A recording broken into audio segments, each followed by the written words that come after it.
Hello. तर जेव्हा ठरलं की युगचा बर्थडे करायचा तर पहिली गोष्ट होती माझ्या डोक्यात की मेकअप कोण करणार.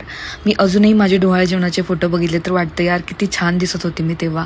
आणि म्हणूनच गायत्रीला मी आधीच सांगितलं होतं की युगचा बर्थडे आहे आणि तूच येणार आहे.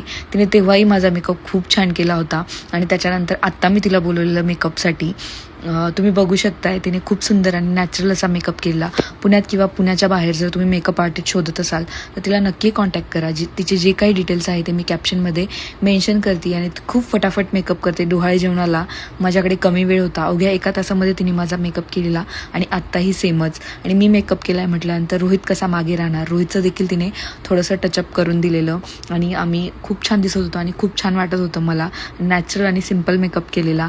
जर तुम्ही तिचं प्रोफाईल नक्की चेक करा आणि तिला कॉन्टॅक्ट करा आणि आपण भेटूया नेक्स्ट व्हिडिओमध्ये. आणि आम्ही कसे दिसतो हे सांगायला विसरू नका. बाय.